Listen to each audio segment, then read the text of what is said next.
সুপ্রিয় দর্শক, আসসালামু আলাইকুম। আপনাদের সবাইকে স্বাগত জানাচ্ছি এখনকার আলোচনায়। আপনাদের সঙ্গে আছি আমি সিরাজুল ইসলাম।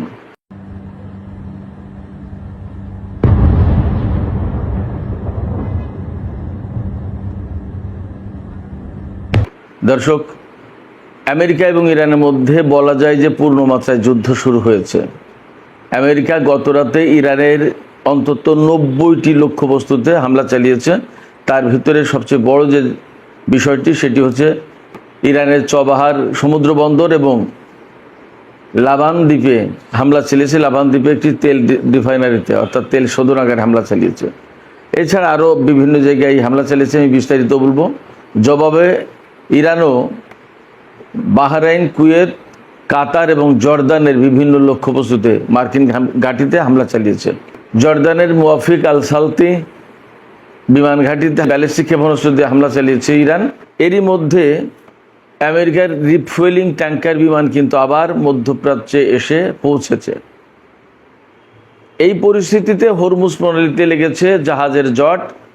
গত রাতের পাল্টা হামলার পর হরমুজ প্রণালীতে জাহাজ চলাচল প্রায় বন্ধ হয়ে গেছে। সেক্ষেত্রে নতুন করে আন্তর্জাতিক বাজারে তেলের দাম এবং এলএনজি গ্যাসের দাম বেড়েছে। এছাড়া বিশ্বের বিভিন্ন দেশের স্টক মার্কেটে নেতিবাচক অবস্থা তৈরি হয়েছে। ইরানের উপরে আমেরিকা যখন নতুন করে এই হামলা চালাচ্ছে, তখন আমেরিকার একটি আদালত লেখিকা জিন ক্যারলকে $50 লাখ পরিশোধ করার জন্য মার্কিন প্রেসিডেন্ট ডোনাল্ড ট্রাম্পকে নির্দেশ দিয়েছে। ডোনাল্ড ট্রাম্প এই অর্থ পরিশোধের বিষয়টি স্থগিত রাখার আবেদন করেছিলেন, কিন্তু আদালত সেই আবেদন নাকচ করে দিয়ে ডোনাল্ড ট্রাম্পকে এখনই $50 লাখ পরিশোধ করার নির্দেশ দিয়েছে। তাহলে কি ডোনাল্ড ট্রাম্প তার এই নারী কেলেঙ্কারি এবং অর্থ পরিশোধের এই লজ্জার ঘটনা ধামাচাপা দেওয়ার জন্য ইরানের উপর যুদ্ধ চাপিয়ে দিয়েছে, নাকি একেবারেই কাকতালীয়? সে প্রশ্ন কিন্তু আসছে। সুপ্রিয় দর্শক, এখনকার ভিডিওতে আমি এই সমস্ত বিষয় নিয়ে একেবারে বিস্তারিত আলাপ করার চেষ্টা করব। আশা করি আপনারা শেষ পর্যন্ত সঙ্গে থাকবেন। কোথায় কোথায় কে কীভাবে হামলা করেছে এগুলো মোটামুটি আমি বিস্তারিত বলার চেষ্টা করব। আর ভিডিও যদি ভালো লাগে তাহলে লাইক, কমেন্ট, শেয়ার করবেন এবং চ্যানেলটি সাবস্ক্রাইব করে সাথেই থাকবেন। দর্শক, চলুন বিস্তারিত আলোচনায় চলে যাই। দর্শক, আমি শুরুতেই যেমনটি বলেছি, ইরান এবং আমেরিকার মধ্যে গত রাত থেকে বলা যায় যে পূর্ণমাত্রায় যুদ্ধ শুরু হয়েছে। অনেক বড় বড় হামলা চালিয়েছে আমেরিকা ইরানের উপরে, এবং ইরানও তার পাল্টা জবাব দিয়েছে খুব শক্তভাবে। ইরান তো আগেই বলেছিল আমেরিকা একটা হামলা করলে আমরা দুইটা করব, তার মানে 1:2 হবে। সেখানে ইরান কুয়েত, বাহরাইন, কাতার এবং জর্দানের উপর হামলা চালিয়েছে। এই দেশগুলোর মার্কিন ঘাঁটি লক্ষ্য করে আগে হামলা চালাই মার্কিন বাহিনী। আমরা এ পর্যন্ত যুদ্ধে কখনোই দেখিনি যে ইরান আগে হামলা চালাচ্ছে। যাই হোক, গত রাতে মার্কিন বাহিনী হামলা চালিয়েছে। তার আগে তো ডোনাল্ড ট্রাম্প বলেছিলেন যে আজকে রাতে আবার হামলা হতে পারে এবং আমরা এই যুদ্ধ হয়তো চূড়ান্ত চুক্তি করব না এবং এর থেকে আমরা মুক্তি পেতে চাই। ইরানের নেতাদেরকে গালিগালাজ করেছেন তিনি, ক্যান্সার বলেছেন, সহিংস বলেছেন, আবর্জনা বলেছেন, প্রতারক বলেছেন, ইরানের নেতাদেরকে অসুস্থ বলেছেন। ডোনাল্ড ট্রাম্প সুস্থ, ডোনাল্ড ট্রাম্প খুব ভালো মানুষ, প্রতারণা করে না, ডোনাল্ড ট্রাম্প একদমই ধোয়া তুলসী পাতা ভালো মানুষ। এর বিপরীত কথা তো এরকমই থাকে মোটামুটিভাবে। যাই হোক, তো ডোনাল্ড ট্রাম্প ইরানের নেতাদেরকে এই সমস্ত গালিগালাজ করেছেন। আব্বাস আরাকচি কিন্তু একটা জবাব দিয়েছেন। ইরানের পররাষ্ট্রমন্ত্রী আব্বাস আরাকচি তিনি বলেছেন যে আমরা ডোনাল্ড ট্রাম্পের এই গালিগালাজ, এই অশ্রাব্য অশালীন কথা দিয়ে তাকে জবাব দেব না, আমরা জবাব দেবো আমরা কাজ দিয়ে। তার মানে আমেরিকা হামলা চালাবে, আমরা তার বিরুদ্ধে জবাব দেবো। তো যাই হোক, আমেরিকা গত রাতে হামলা চালানোর পর ইরান জবাব দিয়েছে। আমেরিকা কোথায় কোথায় হামলা চালিয়েছে? আমেরিকা প্রধানত হামলা চালিয়েছে ইরানের দক্ষিণ অঞ্চল জুড়ে, অর্থাৎ পারস্য উপকূল তার আশপাশের এলাকা জুড়ে। যেমন আপনারা সবাই মনে হয় জানেন চবাহার সমুদ্র বন্দরের কথা। এই বন্দরটা একসময় ইরান এবং ইন্ডিয়া মিলে করেছিল। ইন্ডিয়ার একটা ইনভেস্টমেন্ট, সম্ভবত $100 কোটি এখানে বিনিয়োগ ছিল। পরবর্তীতে ইন্ডিয়া সম্ভবত এই চবাহার বন্দর থেকে বেরিয়ে গেছে, এখন আর তারা নেই ইরানের সাথে। যাই হোক, এই চবাহার বন্দরের উপর হামলা চালিয়েছে। চবাহার বন্দরের উপর হামলা চালানোর কি মানে থাকতে পারে? এখান থেকে তো জাহাজ চলাচল, কন্ট্রোল এগুলো করা হয়, বা বিভিন্ন দেশের জাহাজ ভেড়ে জাহাজ ছেড়ে যায়, জেটি, বন্দর। তাইলে এখানে হামলা চালানো এটা কি সামরিক লক্ষ্যবস্তু হতে পারে? এরপরে লাবান দ্বীপ, ইরানের একটা লাবান দ্বীপ আছে। এই লাবান দ্বীপটা হচ্ছে হরমুজ প্রণালী থেকে পশ্চিম দিকে গেলে, কেশম দ্বীপ আছে, তার থেকেও আর একটু পশ্চিমে গেলে এই লাবান দ্বীপ। লাবান দ্বীপের একটি তেল শোধনাগারে হামলা চালিয়েছে। খেয়াল করুন, তেল শোধনাগার। ইরানের গোলেস্তান প্রদেশের উত্তরাঞ্চলে, গোলেস্তান প্রদেশ, গিলান গোলেস্তান, এই গোলেস্তান প্রদেশের একটি রেলওয়ে ব্রিজে হামলা চালিয়েছে, ধ্বংস করেছে ব্রিজটা। বলা হচ্ছে, ইরানি বিশেষজ্ঞরা ধারণা করছেন যে আমেরিকা মূলত হামলা চালিয়েছে দক্ষিণাঞ্চলে, তাহলে উত্তরাঞ্চলে হামলা চালালো কে? এই হামলা চালিয়েছে ইসরায়েল। এবং আপনারা হয়তো অনেকেই জানেন, আমি এর আগে ভিডিওতে বলেছি যে ইরানের উত্তর পশ্চিমাঞ্চল, এই সমস্ত এলাকায় প্রধানত হামলা চালায় ইসরায়েল। তার সবচেয়ে সহজ সুবিধাজনক পথ হচ্ছে সিরিয়ার উপর দিয়ে গিয়ে, তুরস্কের ওই দিক দিয়ে গিয়ে আজারবাইজানের আকাশসীমা ব্যবহার করে হামলা চালায় ইসরায়েল। অথবা এমন হতে পারে যে আজারবাইজানে ইসরায়েলের স্থায়ী ঘাঁটি আছে, সেখান থেকে হামলা চালায়। আজারবাইজানের সাথে কিন্তু ইসরায়েলের অসম্ভব রকমের সম্পর্ক। মুসলিম বিশ্বে আজারবাইজান এবং সংযুক্ত আরব আমিরাতের মতো মনে হয় ইসরায়েলের আর কারোর সাথে এত ঘনিষ্ঠ সম্পর্ক নেই। তো এই আজারবাইজান থেকে হামলা চালিয়ে থাকতে পারে ইরানি বিশেষজ্ঞদের এমনই ধারণা। শুধু গোলেস্তান প্রদেশে একটি রেলওয়ে ব্রিজের উপর হামলা চালায়নি, তাবরিজ শহর, খুব ইতিহাসে বিখ্যাত একটা শহর, ইরানের একেবারে উত্তর পশ্চিমাঞ্চলের শহর, উত্তর পশ্চিমাঞ্চল কোনায়, আজারবাইজানের কাছাকাছি, এই তাবরিজ শহরে হামলা চালিয়েছে, বিমান হামলা চালিয়েছে। এছাড়া ইরানের চবাহার সমুদ্র বন্দর, যেটা এই চবাহার বন্দরের শহীদ বেহেশতি টাওয়ার, এটা হলো জাহাজ চলাচল কন্ট্রোলের যে টাওয়ার, সেই টাওয়ারে হামলা চালিয়েছে এবং বেশ বড় রকমের ক্ষয়ক্ষতি হয়েছে। ইরানের আরেকটি দ্বীপ আছে আবু মুসা দ্বীপ। এই আবু মুসা দ্বীপ নিয়ে সংযুক্ত আরব আমিরাতের সাথে ইরানের টানাপোড়েন আছে। সংযুক্ত আরব আমিরাত দাবি করে মূলত পশ্চিমাদের উস্কানির কারণে যে এই আবু মুসা দ্বীপ হচ্ছে সংযুক্ত আরব আমিরাতের। আরব আমিরাত এমনটা দাবি করে, কিন্তু এই দ্বীপটা পরিপূর্ণভাবে বহুদিন থেকেই ইরানের মালিকানায় রয়েছে। এই আবু মুসা দ্বীপের উপরেও আমেরিকা হামলা চালিয়েছে। এটা কিন্তু হরমুজ প্রণালী এলাকার একেবারে ধারে কাছে, কিন্তু সেই জায়গায় উত্তরপ্রদেশে যখনই হামলা হচ্ছে তখন কিন্তু সন্দেহের মাত্রাটা বেড়ে যাচ্ছে। এবং ইসরায়েল যদি এই হামলায় জড়িত থাকে তাহলে যুদ্ধের পরিসর কিন্তু আবার বেড়ে গেল। ওপাশে মার্কিন রিফুয়েলিং ট্যাঙ্কার, এই রিফুয়েলিং ট্যাঙ্কার আবার যে ফিরে এসেছে, কিছুদিন আগে আমি একটা ভিডিওতে বলেছিলাম যে ইসরায়েল থেকে রিফুয়েলিং ট্যাঙ্কার সরিয়ে নিচ্ছে আমেরিকা। আবার যখন এই রিফুয়েলিং ট্যাঙ্কার এসেছে, তার মানে অনেক বড় রকমের যুদ্ধ হবে, তো কোনো সন্দেহ নেই, এই ধারণা মোটামুটি করা যাচ্ছে। আমেরিকার পক্ষ থেকে বলাও হয়েছে যে যুদ্ধ আজকেই এখনই শেষ হয়ে যাচ্ছে না, কয়েকদিন লাগতে পারে, এমনকি কয়েক সপ্তাহ লাগতে পারে। তার মানে কয়েক সপ্তাহ যদি আরও যুদ্ধ হয়, তার মানে একদম পরিষ্কার দুই পক্ষের ভেতরে বড় রকমের যুদ্ধ হবে। তাহলে প্রশ্ন আসছে যে এই যে 14 দফা সমঝোতা স্মারক সই হলো, তার ভিত্তিতে একটা চূড়ান্ত চুক্তি হওয়ার কথা ছিল। তাহলে কি এই চূড়ান্ত চুক্তি করবে না আমেরিকা? ডোনাল্ড ট্রাম্প কিন্তু গতকাল বলেছেন যে আমরা ইরানিদের থেকে মুক্তি পেলে এখন বাঁচি। তার মানে ওই চুক্তি থেকে বেরিয়ে যাওয়ার জন্য তারা ছুটোছুটি দৌড়াদৌড়ি করছে। তার মানে হচ্ছে যে এই যে চুক্তিটা বা এই যে যুদ্ধবিরতিটা করেছিল, তারা কিন্তু মূলত ইরানের সাথে আবার কূটনীতির নামে, যুদ্ধবিরতির নামে প্রতারণা করলো এবং তারা মিথ্যা কথা বলে যুদ্ধবিরতিকে কাজে লাগিয়ে নতুন করে আবার যুদ্ধে ফিরে আসলো। তো ইরান যে যুদ্ধবিরতিতে যেতে চাইছিল না তখন, তাহলে তাদের ডিসিশনটাই কিন্তু সঠিক ছিল। বিশ্ববাসীর চাপাচাপির কারণে ইরান যুদ্ধবিরতি করেছিল এবং এখন তারা, বিশেষ করে বিশ্ববাসী যারা এই যুদ্ধবিরতির ব্যাপারে কাজকর্ম করেছিল, তৎপরতা চালিয়েছিল, তারা বুঝতে পারছে আমেরিকা কি জিনিস, আমেরিকা আসলে যুদ্ধবিরতি চাই নাকি যুদ্ধবিরতির আড়ালে নতুন করে একটা বিরতি নিয়ে আবার ফিরতে চাই যুদ্ধে, একটা প্রমাণ হয়ে গেল। চবাহার বন্দরে যে হামলা চালিয়েছে আমেরিকা, সেখানে অন্তত 20টি বিস্ফোরণ ঘটেছে বলে জানা যাচ্ছে। আমেরিকা সবই হামলা চালিয়েছে, মূলত বিমান হামলা বা ক্ষেপণাস্ত্র হামলা। আর ইরানের আকাশে একটা ড্রোন পাঠিয়েছিল, MQ-9 রিপার ড্রোন। সেই drone Iran air defence system ব্যবহার করে ধ্বংস করে দিয়েছে।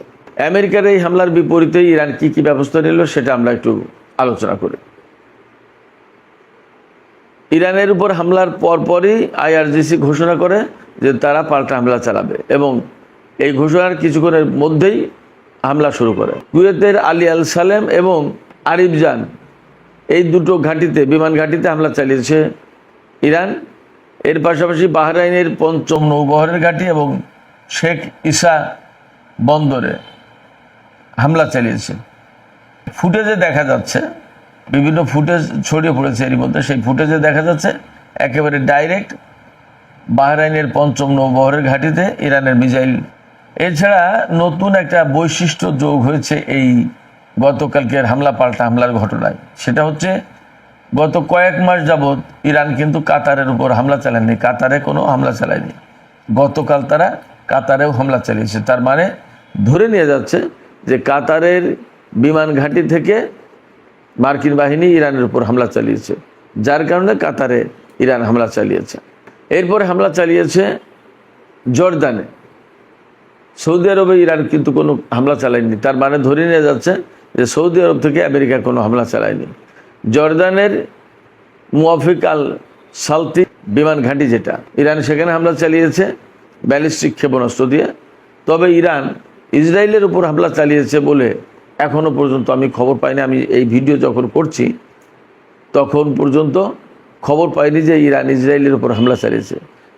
কিন্তু এপাশে যখন ইরানের বিশেষজ্ঞরা ধারণা করছেন যে ইরানের উত্তর অঞ্চলে, বিশেষ করে গোলেস্তান প্রদেশের রেলওয়ে ব্রিজের উপরে এবং তাবরিজ শহরে যে হামলা হয়েছে সেই হামলা ইসরায়েল করেছে। যদি এই ঘটনাটা ইরান অভ্যন্তরীণভাবে নিশ্চিত হতে পারে যে ইসরায়েল এই হামলার সাথে জড়িত, তাহলে অবশ্যই ইরান ইসরায়েলের উপরেও হামলা চালাবে, তাতে কোনো সন্দেহ নেই। আবার একথা ঠিক যে ইসরায়েল কিন্তু বহুদিন থেকেই চাইছিল যে এই যুদ্ধ শুরু হোক, আবার এই যুদ্ধ যাতে বন্ধ না হয়। আমেরিকা যখন ইরানের সাথে যুদ্ধ বন্ধের জন্য চেষ্টা তদবির চালাচ্ছিল, তখন কিন্তু ইসরায়েল বারবার বলছিল যে এই যুদ্ধবিরতি দেওয়া যাবে না, যুদ্ধবিরতির প্রয়োজন নেই, হামলা অব্যাহত রাখতে হবে, ইরান সরকারকে একদম শেষ করে দিতে হবে। তো আমেরিকা জোর করে ইসরায়েলের সাথে অনেক ঝগড়াঝাটি বা অনেক বকাবকি হয়েছে, সমস্ত নাটক আমরা তো কম বেশি দেখেছি। তারপরে ইরানের সাথে যুদ্ধবিরতি করলো জোর করে, বলা যায়, ডোনাল্ড ট্রাম্প। এখন নতুন করে যখন ডোনাল্ড ট্রাম্প ইরানের বিরুদ্ধে যুদ্ধে ফিরে আসছেন, তখন তার মানে হচ্ছে যে ইসরায়েলের প্রধানমন্ত্রী বেনিয়ামিন নেতানিয়াহু সবচেয়ে বেশি খুশি হবে। তার চেয়ে বেশি খুশি মনে হয় আর কেউ হবে না, বা হয়নি আজকে। তো তার খুশি হওয়ার মূল কারণ হচ্ছে যে তিনি তো চাইছিলেন যে ইরানের সাথে যুদ্ধটা চলমান থাকুক, অব্যাহত থাকুক, ইরানকে একেবারে ধ্বংস করে দিতে হবে। তো সেই ধ্বংসের কাজে যখন আবার ডোনাল্ড ট্রাম্প ফিরে এসেছেন, তখন নেতানিয়াহু খুশি হবেন এবং নেতানিয়াহু অবশ্যই কোমর বেঁধে ইরানের বিরুদ্ধে যুদ্ধ শুরু করবেন, এটা স্বাভাবিক। তিনি কিন্তু বলেছেন যে যুদ্ধ আবার শুরু করতে হবে। তো যখন শুরু করতে হবে তিনি বলছেন, তাহলে নতুন করে ইসরায়েল, আমেরিকা এবং ইরান এই ত্রিমুখী লড়াইটা হবে। ত্রিমুখী লড়াই বলতে ইসরায়েল এবং আমেরিকা এক পক্ষে আর ইরান আর এক পক্ষে। এই লড়াইটা আবার প্রচণ্ড রকমের হবে, এতে মোটামুটি যথেষ্ট সম্ভাবনা রয়েছে, আশঙ্কা রয়েছে। এখন আজকেই কিন্তু ইরানের সর্বোচ্চ নেতার দাফন অনুষ্ঠান। এরই মধ্যে ইরাকের নাজাব এবং কারবালায় জানাজা শেষে ইরানের মাশাদ শহরে আনা হয়েছে সর্বোচ্চ নেতার কফিন। সেখানে চূড়ান্তভাবে একদম শেষ জানাজা হবে, শোক, সম্মান, শ্রদ্ধা সব কিছু জানার হবে। তারপরে আজকেই তার দাফন অনুষ্ঠান।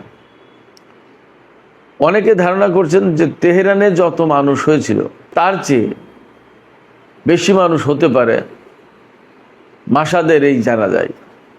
মাসাদ কিন্তু ওনার নিজের শহর, নিজের জন্মস্থান। এছাড়া ইমাম রেজার মাজার যেহেতু সেখানে আছে, প্রতিদিন হাজার হাজার মানুষের ভিড় থাকে, আর এই জানাজায় তিল ধারণের ঠাঁই থাকবে না। তো সেই জায়গায় আজকে আমার কাছে মনে হচ্ছে যে এই দাফন অনুষ্ঠান শেষ করার পরে ইরান পূর্ণ মাত্রায় যুদ্ধে জড়িয়ে যেতে পারে। আমেরিকা যদি অব্যাহত রাখে হামলা, তাহলে ইরান একেবারে পরিপূর্ণভাবে যুদ্ধ শুরু করে দিতে পারে। গতকালের হামলার আর একটা বিশেষ গুরুত্বপূর্ণ তথ্য হচ্ছে যে বাহরাইন মার্কিন বাহিনীর সাথে ইরানের বিরুদ্ধে যুদ্ধে যোগ দিয়েছে। অর্থাৎ মার্কিন বাহিনী যেমন ইরানের উপর হামলা চালিয়েছে, বাহরাইনের সেনারাও বা বিমান বাহিনী ইরানের উপর হামলা চালিয়েছে। এই খবর কারা দিচ্ছে? এই খবর দিচ্ছে সৌদি আরবের গণমাধ্যম আল আরাবিয়া।